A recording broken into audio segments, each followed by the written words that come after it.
हम इस चैप्टर को आज स्टार्ट करते हैं। आज हमें पढ़ना है अमेंडमेंट ऑफ कॉन्स्टिट्यूशंस, यानी कि संविधान का संशोधन। तो जैसा कि आप लोगों को पता होगा, हमारा कौन सा चैप्टर चालू था? कल हमने क्या खत्म किया था? प्रीएम्बल के बाद हमने पढ़ा था कि किस प्रकार से नए स्टेट का निर्माण होता है ना? तो स्टेट्स फॉर्मेशन वाला चैप्टर हमने कंप्लीट कर लिया। तो आज हम इस अमेंडमेंट ऑफ कॉन्स्टिट्यूशंस को मैं इसलिए लाया हूं क्योंकि हर एक चैप्टर में कहीं ना कहीं आपको संविधान संशोधन, कॉन्स्टिट्यूशंस में अमेंडमेंट हुआ, ये चीज देखने को मिल रहा है। इसलिए मैंने सोचा क्यों ना पहले मैं इस चैप्टर को आपको अच्छे से समझा दूं कि किस प्रकार से संविधान में संशोधन की जाती है, किस प्रकार से हमारे कॉन्स्टिट्यूशंस में अमेंडमेंट लाए जाते हैं। तो आइए देखिए, तो सबसे पहले हमें देखना पड़ेगा कि अमेंडमेंट ऑफ कॉन्स्टिट्यूशंस के बारे में हमारे कॉन्स्टिट्यूशंस के किस पार्ट में इसका डिफाइन किया गया है, किस पार्ट में इसको डिफाइन किया गया है। तो वो है संविधान का भाग 20 और अनुच्छेद यानी कि article 368। So Article 368 and Part 20 of Constitutions deal with amendment of the Constitutions. Now, यदि हमें कॉन्स्टिट्यूशंस में कोई अमेंडमेंट करनी हो, अमेंडमेंट लानी हो, तो अमेंडमेंट कितने टाइप्स के होते हैं, कितने प्रकार के संशोधन होते हैं, सबसे पहले हमें यह समझना है। तो दोस्तों, संशोधन जो है संविधान में वो 3 प्रकार के होते हैं। तो वो 3 प्रकार कौन कौन से हैं? पहला है संसद के साधारण बहुमत द्वारा, यानी कि सिंपल मेजोरिटी। मैंने पिछले लेक्चर में आपको बताया था कि सिंपल मेजोरिटी और स्पेशल मेजोरिटी में क्या डिफरेंस होता है। तो मेरे अंदाज से अब आप लोग सिंपल मेजोरिटी और स्पेशल मेजोरिटी का डिफरेंस समझ गए होंगे, इसलिए मुझे यहाँ पे ये चीज बताने की जरूरत नहीं है। और जो नहीं समझे हैं वो कमेंट में लिख करके मुझे बता सकते हैं, मैं उनको फिर से समझाने का प्रयास करूंगा, कोई बात नहीं। तो देखिए, सिंपल मेजोरिटी से पार्लियामेंट एक ऐसा अमेंडमेंट होता है जिससे हम सिंपल मेजोरिटी से हम पार्लियामेंट में अमेंडमेंट कर सकते हैं।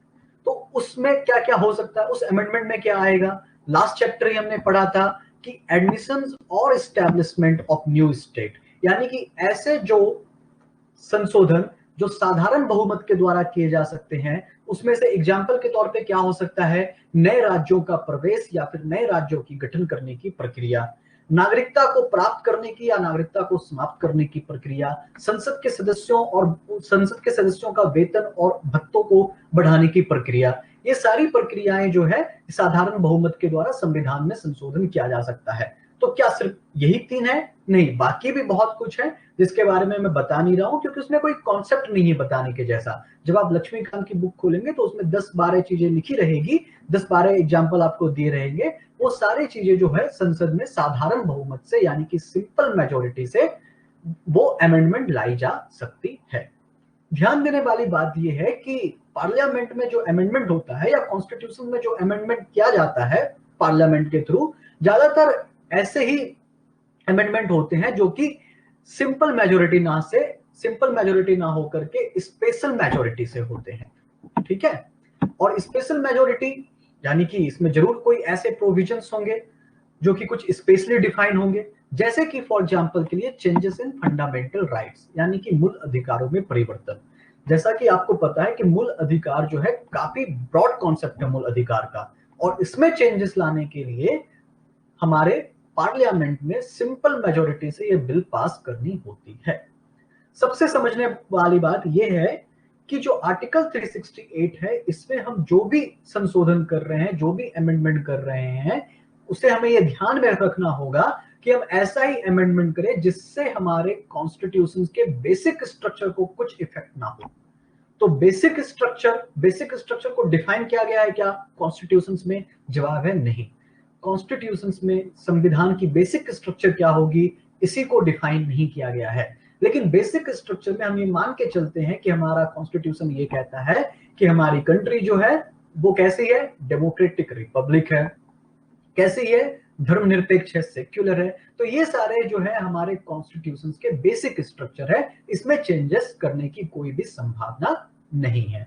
तो अभी तक हमने सीखा किस प्रकार से संविधान में संशोधन किया जा सकता है। उसका हमने पहला तरीका जान लिया, वो है सिंपल मेजोरिटी। दूसरा तरीका हमने जान लिया, वो है स्पेशल मेजोरिटी। और तीसरा ऐसा तरीका है जिसमें पार्लियामेंट का स्पेशल मेजोरिटी तो लगता ही है, यानी कि विशेष बहुमत तो लगता ही है, लेकिन साथ ही साथ हमारे देश में जितने भी राज्य अस्तित्व में हैं, उनमें से आधे राज्यों के विधानमंडलों की सहमति भी जरूरी होती है। तो ऐसी चीजों में क्या हो सकता है, कौन सा अमेंडमेंट के लिए ऐसी चीजों की जरूरत पड़ती है, तो वह है राष्ट्रपति का निर्वाचन, यानी कि प्रेसिडेंट का इलेक्शन, और उसके प्रोसेस में यदि कुछ चेंजेस लाना हो, कुछ अमेंडमेंट करना हो, तो इसके लिए पार्लियामेंट में हमें बिल ला करके स्पेशल मेजोरिटी से उस बिल को पास करना पड़ेगा। उसके बाद उस बिल को हमें सारे स्टेट में भेजने पड़ेंगे। सारे स्टेट में से यदि आधे स्टेट ने उसके ऊपर सहमति दे दी, यदि वो लोग एग्री हो गए, फिर ये बिल जो है प्रेसिडेंट के पास जाएगा और फिर जो है आगे की प्रक्रिया रहेगी, जो मैं आपको भी बताने वाला हूं कि ये बिल फाइनल कैसे, मतलब फाइनल कैसे ये लॉ बन जाता है। दूसरा हो गया उच्चतम न्यायालय एवं उच्च न्यायालय, यानी कि सुप्रीम कोर्ट और हाई कोर्ट में कुछ चेंजेस करना हो, जैसे उसके जजेस की नंबर्स में, जजेस की संख्या में यदि चेंज करना हो, या फिर जैसे कि अभी जो सुप्रीम कोर्ट है वो दिल्ली में है, अभी सुप्रीम कोर्ट का प्लेस को चेंज करना हो, यानी कि दिल्ली से हटा करके यदि उसे मुंबई में करना हो, तो ये सारे चेंजेस लाने के लिए हमें विशेष बहुमत तो मंगाना ही, विशेष बहुमत तो चाहिए ही चाहिए। उसके साथ साथ हमें आधे से आधे राज्यों की सहमति भी चाहिए होती है। तो ये हो गया संविधान में संशोधन करने का तरीका। ये तीन प्रकार से संविधान में संशोधन की जाती है। अब हम देखेंगे कि संविधान में संशोधन करने के प्रोसेस क्या है, प्रक्रिया क्या है, किन प्रक्रियाओं के तहत संविधान में संशोधन किया जाता है। हम एक एक करके पढ़ते हैं, और ध्यान रहे कि यूपीएससी में इन्हीं प्रक्रियाओं से आपके क्वेश्चंस बनते हैं। तो ध्यान से समझिए, मैं एक एक चीज को समझाऊंगा। सबसे पहले देखिए क्या है, संसद के किसी भी सदन में विधेयक को पूरा स्थापित करके किया जाता है। इंग्लिश में introduce a bill for the purpose in either house of parliament. देखिए हिंदी में कठिन शब्द आ गया पूरा स्थापित। पूरा स्थापित का मतलब क्या होता है, पहले बताकर, यानी कि पार्लियामेंट में हम ये बिल लाने वाले हैं, ये बात हम पार्लियामेंट को बता देते हैं। जैसे कि फॉर एग्जांपल मैं आज क्लास लेने वाला हूं, इसकी इंफॉर्मेशन आपको पहले दे दी जाती है। उसी प्रकार पार्लियामेंट में हम ये बिल लाने वाले हैं, इसका इंफॉर्मेशन पार्लियामेंट में पहले दे दिया जाता है, और इसे कहां इंट्रोड्यूस किया जाता है, संसद के किसी भी सदन में। तो संसद के दो सदन होते हैं, लोकसभा और राज्यसभा, यानी कि अमेंडमेंट बिल को या तो लोकसभा में इंट्रोड्यूस किया जा सकता है या फिर राज्यसभा में इंट्रोड्यूस किया जा सकता है। ठीक है, इससे आपका एमसीक्यू बन सकता है कि अमेंडमेंट बिल को कौन से सदन में, कौन से हाउस में इंट्रोड्यूस किया जा सकता है, लोकसभा या राज्यसभा या कहीं पे भी। तो उत्तर क्या है, कहीं पे भी, या तो लोकसभा में कीजिए या राज्यसभा में कीजिए। कुछ ऐसी बिल होती है जो पहले लोकसभा में ही आनी चाहिए, लेकिन उस बिल के बारे में भी मैं आगे के चैप्टर में आपको बताऊंगा। अभी फिलहाल आप ये जान लीजिए कि संविधान के संशोधन की प्रक्रिया के लिए जो भी बिल पार्लियामेंट में आती है, उसे हम पार्लियामेंट के किसी भी हाउस में पेश कर सकते हैं, किसी भी हाउस में इंट्रोड्यूस कर सकते हैं। नाउ सेकंड चीज, उस बिल को इंट्रोड्यूस कौन करेगा, तो उस बिल को इंट्रोड्यूस दो तरह के आदमी कर सकते हैं। कौन कर सकते हैं, एक तो मंत्री जो मिनिस्टर है, और दूसरा है गैर सरकारी सदस्य जो कि मिनिस्टर नहीं है। तो पार्लियामेंट में दो तरह के लोग बैठते हैं, एक मिनिस्टर और जो मिनिस्टर नहीं है। देखिए पार्लियामेंट में राज्यसभा और लोकसभा होता है, दोनों में जो लोग बैठते हैं, जो मेंबर्स होते हैं, वो मेंबर्स ऑफ पार्लियामेंट कहलाते हैं, जिसे हम हिंदी में सांसद कहते हैं। अभी उनमें से कुछ सांसद मंत्री भी होते हैं, उन मंत्री को हम कहते हैं सरकारी सदस्य, यानी कि गवर्नमेंट मेंबर। और जो सांसद, जो मेंबर ऑफ पार्लियामेंट मंत्री नहीं होते हैं, उसे हम कहते हैं गैर सरकारी सदस्य, यानी कि नॉन गवर्नमेंट मेंबर। तो मेरे अंदाज से गवर्नमेंट मेंबर क्या होता है और नॉन गवर्नमेंट मेंबर क्या होता है, इसके बीच का डिफरेंस आप लोग समझ गए होंगे। तो कॉन्स्टिट्यूशन में अमेंडमेंट करना हो, इस बिल को लोकसभा या राज्यसभा में इंट्रोड्यूस किया जा सकता है। इसके साथ ही इस बिल को कौन इंट्रोड्यूस कर सकता है, या तो मिनिस्टर इंट्रोड्यूस कर सकते हैं, या फिर कोई ऐसे मेंबर ऑफ पार्लियामेंट जो कि मिनिस्टर नहीं है, वो भी इंट्रोड्यूस कर सकते हैं। तीसरा है, प्रत्येक सदन में विधेयक को अलग अलग पारित करना अनिवार्य है, यानी कि it is mandatory to pass the bill separately in each house. क्या है इसका मतलब, देखिए जब भी हम पार्लियामेंट में कोई बिल लाते हैं, कोई लॉ बनाने के लिए या कुछ चेंज करने के लिए, कुछ अमेंड करने के लिए, तो बिल जो होता है पहले लोकसभा या राज्यसभा, यदि बिल को हमने लोकसभा में इंट्रोड्यूस किया तो लोकसभा से वो बिल पास होकर के वो राज्यसभा में जाता है, फिर राज्यसभा से वो बिल पास होकर प्रेसिडेंट के पास जाता है, प्रेसिडेंट उसके ऊपर अपनी सहमति देती है, सहमति देने के बाद वो बिल लॉ बन जाता है। ये आम प्रक्रिया होती है। कभी कभी क्या होता है, गवर्नमेंट के पास, जो कि सरकार चला रही है, उसके पास लोकसभा में जो उसके मेंबर्स हैं वो तो काफी ज्यादा संख्या में होते हैं। लोकसभा में बिल को पास करने में कभी भी कोई अड़चन, कोई दिक्कत नहीं आती है। क्यों नहीं आती है? क्योंकि बिल को ज्यादातर कौन लाते हैं? बिल को ज्यादातर वही लाते हैं जो गवर्नमेंट में है ना। जैसे कि अभी बीजेपी की सरकार है, तो आपने कभी सुना कि कांग्रेस ने कोई बिल लाया? हमेशा आप क्या सुनते हैं कि बीजेपी ने बिल लाया, मोदी जी ने बिल लाया, मोदी जी ने बिल पास करवाया, ये चीजें आप सुनते हैं, राइट। तो मोदी जी प्रधानमंत्री क्यों हैं? क्योंकि लोकसभा में बीजेपी की सदस्य संख्या ज्यादा है, तो इसलिए जो भी बिल लोकसभा में इंट्रोड्यूस होगा उसको पास करने में कोई प्रॉब्लम नहीं है, क्योंकि ज्यादातर संख्या बीजेपी वालों की है, वो पास हो जाती है। लेकिन प्रॉब्लम कहां पे आती है? प्रॉब्लम तब आती है जब ये बिल लोकसभा से पास होकर के राज्यसभा में जाती है। राज्यसभा में ज्यादातर ऐसा देखने को मिलता है कि लोकसभा में जिनकी सरकार है उसकी जो सदस्य संख्या है, जो मेंबर्स हैं, वो राज्यसभा में ज्यादा नहीं हो पाते हैं।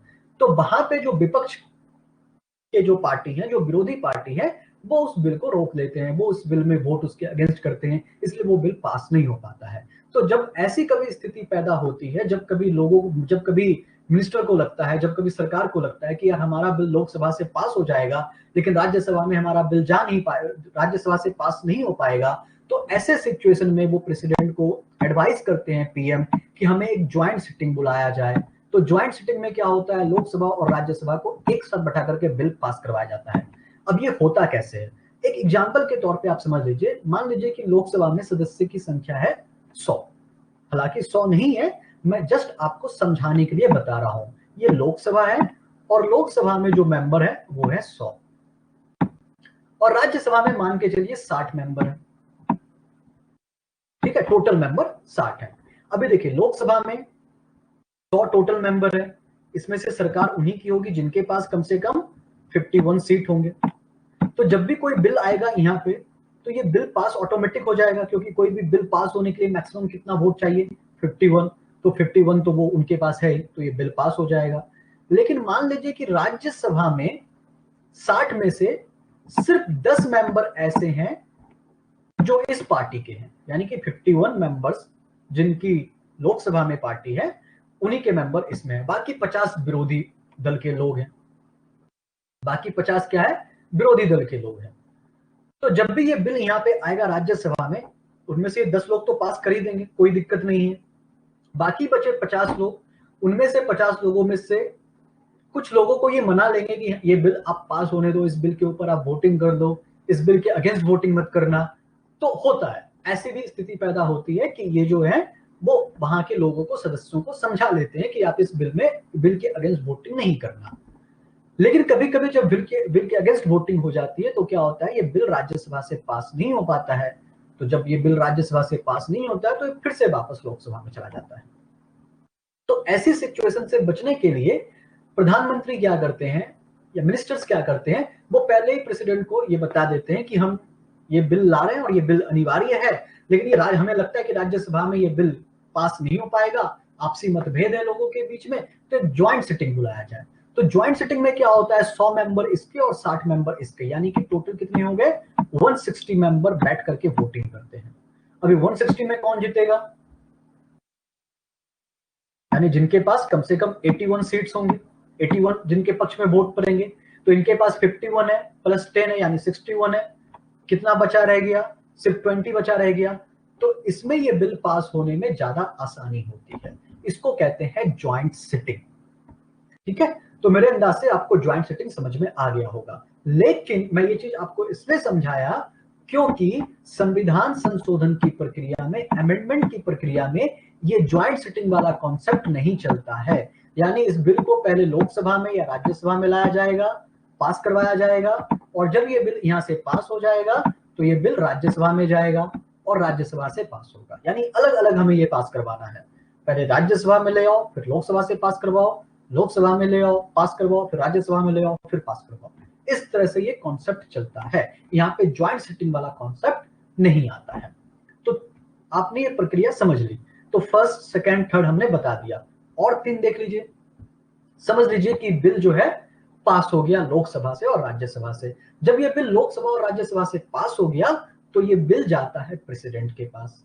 लेकिन जैसा कि मैंने आपको बताया है कि थर्ड जो है एक ऐसी प्रोसेस है, यानी कि जब मैं आपको ये बता रहा था संविधान में संशोधन के प्रकार, तो हमने तीसरे प्रकार में ये देखा कि विशेष बहुमत से पास होती है पार्लियामेंट से, लेकिन उसके बाद राज्य के विधानमंडल में जाती है। तो कौन से बिल ऐसे जाते हैं, ये सारे एग्जाम्पल भी मैंने बताए थे। तो मुख्य रूप से आप इन शॉर्ट में ये समझ लीजिए कि वे सारे बिल को राज्यों से पास करवाना अनिवार्य होता है जिसमें संघीय व्यवस्था में संशोधन, यानी कि फेडरल सिस्टम में संशोधन की कोई गुंजाइश होती है। फेडरल सिस्टम आपको पता नहीं है, कमेंट में लिखे बताएं, मैं समझा दूंगा क्या होता है।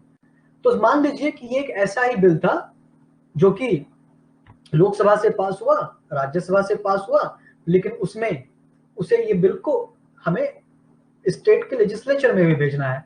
तो ये जो बिल होगा हर एक स्टेट के लेजिस्लेचर में चला जाएगा, और उसके बाद उसमें से आधे स्टेट ने भी यदि उसके ऊपर बोल दिया कि हाँ भाई इस बिल में हमें कोई दिक्कत नहीं है, आप इसे पास कर दो, तो ये बिल वहां से जाएगा प्रेसिडेंट के पास, और प्रेसिडेंट फिर उसके ऊपर न्याय लेगी। अभी प्रेसिडेंट के पास जब ये बिल जाएगा तब क्या होगा, अभी देखिए प्रेसिडेंट के पास आर्टिकल जो है, देखिए प्रेसिडेंट के पास कुछ पावर होते हैं। प्रेसिडेंट के पास कुछ पावर मैं इसलिए बोल रहा हूं क्योंकि इंडिया में प्रेसिडेंट के पास कुछ ही पावर है। अपना एक आर्टिकल है, आर्टिकल 111 सो आर्टिकल 111 प्रेसिडेंट को 3 पावर देता है। ये बिल के मामलों में जब भी पार्लियामेंट से पास होकर के कोई भी बिल प्रेसिडेंट के पास आता है फाइनल अप्रूवल के लिए, तो प्रेसिडेंट के पास 3 पावर होते हैं। एक पावर ये कि वो उसके ऊपर सिग्नेचर करेंगे और इस सिग्नेचर करने के बाद वो बिल लॉ बन जाएगा।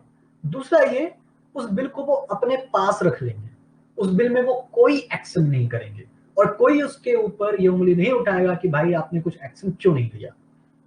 और तीसरा ये होता है कि वो इस बिल को वापस पार्लियामेंट को भेज देंगे। अभी वापस पार्लियामेंट को क्यों भेजेंगे, क्योंकि उनको हो सकता है उनको ये बिल पसंद ना आया हो, या फिर वो वहां पे कुछ नोट लिख सकते हैं कि इस बिल में थोड़ी बहुत संशोधन की संभावना है, ये आप चेंज कर दीजिए फिर मैं पास कर दूंगा। तो ये बिल वापस चला जाता है पार्लियामेंट में, पार्लियामेंट फिर उसके ऊपर विचार करती है और पार्लियामेंट को लगता है कि जो प्रेसिडेंट के जो सुझाव थे वो सही थे, हम उसमें चेंजेस कर देते हैं, तो चेंजेस करके फिर वो प्रेसिडेंट के पास भेजती है। या फिर पार्लियामेंट को ऐसा लगता है कि प्रेसिडेंट ने जो सुझाव दिए हैं वो हमें पसंद नहीं है, हम इसमें कोई चेंजेस नहीं करेंगे, हमें जैसा बिल है वैसा ही पास होना चाहिए, तो फिर से वो प्रेसिडेंट के पास वो बिल फिर से वो भेज देती है। जब प्रेसिडेंट के पास दोबारा बिल आता है पार्लियामेंट से, तब फिर प्रेसिडेंट को उस बिल के ऊपर सिग्नेचर करना ही पड़ता है, फिर वो बिल लॉ बन जाता है। लेकिन आर्टिकल 111 जो है वह संविधान के संशोधन की प्रक्रिया में, यानी कि कॉन्स्टिट्यूशन के अमेंडमेंट में काम नहीं कर पाता है। यानी कि जब भी कोई अमेंडमेंट वाला बिल पार्लियामेंट से पास होकर के प्रेसिडेंट के पास आता है, तो प्रेसिडेंट को उसके ऊपर अपनी सहमति सिग्नेचर करनी ही पड़ती है ना। वह ना तो विधेयक को अपने पास रख सकता है और ना ही संसद के पास पुनर्विचार के लिए भेज सकता है। रिकंसिडरेशन की स्थिति इसमें नहीं होती है। और जब प्रेसिडेंट ने इसके ऊपर साइन कर दिया तब वो बिल क्या बन जाएगा, तब वो बिल एक्ट बन जाएगा, वो बिल लॉ बन जाएगा। तो ये है संविधान संशोधन की पूरी प्रक्रिया। हमने समझ लिया इन चीजों को, एक बार फिर से आप शॉर्ट में देख लीजिए कैसे क्या है संविधान संशोधन की प्रक्रिया। संविधान में 3 तरह के संशोधन किए जा सकते हैं, 3 तरह से संशोधन किए जा सकते हैं। एक पार्लियामेंट का सिंपल मेजोरिटी, पार्लियामेंट का दूसरा पार्लियामेंट का स्पेशल मेजोरिटी, और तीसरा पार्लियामेंट का स्पेशल मेजोरिटी के साथ साथ स्टेट लेजिस्लेचर, यानी कि पूरे कंट्री में जितने भी स्टेट है, हाफ ऑफ द स्टेट, यानी कि उसमें से आधे राज्यों की सहमति भी जरूरी होती है। एक सवाल, क्या संविधान में संशोधन की कोई भी प्रक्रिया स्टेट लेजिस्लेचर से स्टार्ट की जा सकती है? जवाब है नहीं। किसी भी राज्यों के विधानसभा में संविधान संशोधन की प्रक्रिया की शुरुआत नहीं की जा सकती है। संविधान संशोधन करने का अधिकार सिर्फ और सिर्फ पार्लियामेंट के पास है। ये एमसीक्यू वाला क्वेश्चन है, ये आपके यूपीएससी या फिर स्टेट पीसीएस में पूछा जा सकता है, तो इस चीज को आप ध्यान में रखिए। उसके बाद हमने ये तीनों प्रोसेस पढ़ लिया, तीनों तरीके हम जान लिए। उसके बाद हम देखें कि संविधान की किस प्रकार से संशोधन की जाती है। तो क्या प्रोसेस है? सबसे पहले बिल को इंट्रोड्यूस करना पड़ेगा, फिर उस बिल को लाना पड़ेगा। बिल को कौन ला सकता है? या तो मेंबर, गवर्नमेंट मेंबर या नॉन गवर्नमेंट मेंबर, यानी कि या तो मिनिस्टर या फिर सिर्फ जो मेंबर ऑफ पार्लियामेंट है वो लाएंगे। उसके बाद क्या होगा? उस बिल को अलग अलग सदनों में यानी कि अलग अलग हाउस में पास करवाया जाएगा। उसके बाद क्या होगा? यदि वो बिल राज्य में भेजने योग्य है तो राज्य को भेजा जाएगा। यदि वो बिल उनसे रिलेटेड कुछ उपबंध उसमें नहीं है, कुछ बातें शामिल नहीं है, तो सीधे उस बिल को प्रेसिडेंट के पास भेजा जाएगा। प्रेसिडेंट उस बिल के ऊपर सिग्नेचर करेंगे, क्योंकि प्रेसिडेंट के पास दूसरा कोई भी ऑप्शन नहीं है। आर्टिकल 53 वहां पे काम नहीं करता है। प्रेसिडेंट ने एक बार उसके ऊपर सहमति दे दी, एक बार सिग्नेचर कर दिया, तो उसके बाद वो जो बिल है वो एक्ट बन जाएगा, वो अधिनियम बन जाएगा, वो लॉ बन जाएगा और फिर वो फंक्शन में आ जाएगा। तो ये था हमारे पूरे चैप्टर का कॉन्सेप्ट। ठीक है, अब हम आते हैं कुछ क्वेश्चंस पे। देखिए यूपीएससी में कैसे क्वेश्चंस पूछे जाएंगे प्रीलिम्स में। Consider the following statement, Hindi में भी है, जो बच्चे हिंदी मीडियम वाले हैं वो घबराए नहीं, मैं एक बार हिंदी में भी रिपीट कर दूंगा। Consider the following statement, and amendment bill can be introduced by a private member और मिनिस्टर। अभी हमने पढ़ा है कि कोई भी प्राइवेट मेंबर जो कि नॉन गवर्नमेंट मेंबर होता है और मिनिस्टर, दोनों में से कोई भी इस बिल को इंट्रोड्यूस कर सकता है। तो ये स्टेटमेंट बिल्कुल सही है। And amendment bill can be initiated only by union government and can be introduced only in parliament. बिल्कुल सही है।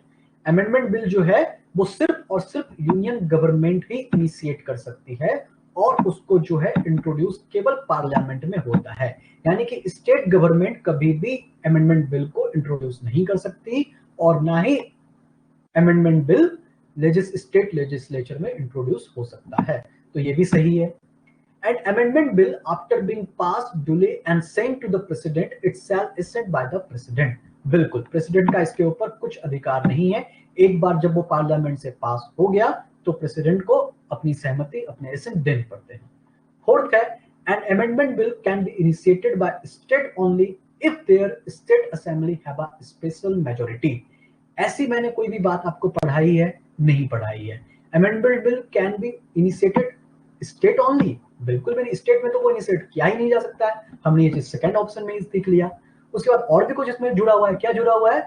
State assembly have a special majority. Majority minority कुछ फर्क नहीं पड़ता। अमेंडमेंट बिल को स्टेट में पास किया ही नहीं जा सकता, वहां पे इंट्रोड्यूस किया ही नहीं जा सकता, इसलिए ये ऑप्शन गलत है। ऑप्शन कौन सा करेक्ट है? 1 2 3। सो राइट आंसर इज सी। इसे हिंदी में जानना है, हिंदी में देख लीजिए। निम्नलिखित कथन पर विचार करें। संविधान बिल एक निजी सदस्य या मंत्री द्वारा पेश किया जा सकता है। बिल्कुल। गैर सरकारी सदस्य, जिसे हम निजी सदस्य कहते हैं, और मंत्री, दोनों में से कोई भी संविधान संशोधन बिल को प्रस्तुत कर सकते हैं। संविधान संशोधन बिल केवल केंद्र सरकार द्वारा स्थापित किया जा सकता है और केवल संसद में पेश किया जा सकता है। बिल्कुल, क्योंकि राज्य सरकार को इसके ऊपर कोई भी अधिकार नहीं है। संविधान में संशोधन के सारे अधिकार सिर्फ और सिर्फ संसद को दी गई है। विधिवत पारित होने और राष्ट्रपति के भेजे जाने के बाद एक संशोधन विधेयक यह राष्ट्रपति द्वारा स्वीकार किया जाएगा। बिल्कुल, राष्ट्रपति के द्वारा इसे स्वीकार किया जाएगा, क्योंकि राष्ट्रपति इसके ऊपर कुछ और नहीं कर सकती है। तो फर्स्ट, सेकंड, थर्ड, ये तीनों ऑप्शन सही है। चौथा ऑप्शन क्या है? संशोधन विधेयक राज्य द्वारा तभी लाया जा सकता है जब विधानसभा के पास विशेष बहुमत हो। संशोधन विधेयक में राज्य को कोई भी अधिकार प्राप्त नहीं है, तो इसलिए ये ऑप्शन पूरी तरह से गलत है। तो क्या सही होगा? 1 2 3। Next question number 2, consider the following statement about the constitutions amendment. One category of amendments, हमने अमेंडमेंट्स की 3 अलग अलग कैटेगरी पढ़ी है, उससे ये क्वेश्चन आया है। One category of amendment are those which can be made by the parliament by the prescribed special majority. हमने देखा कि किस प्रकार से अमेंडमेंट के 3 टाइप्स हैं। एक है स्पेशल मेजॉरिटी, एक है सिंपल मेजॉरिटी, और एक है special majority with half of the state permission. ठीक है, सो ये पहला ऑप्शन जो है बिल्कुल करेक्ट है।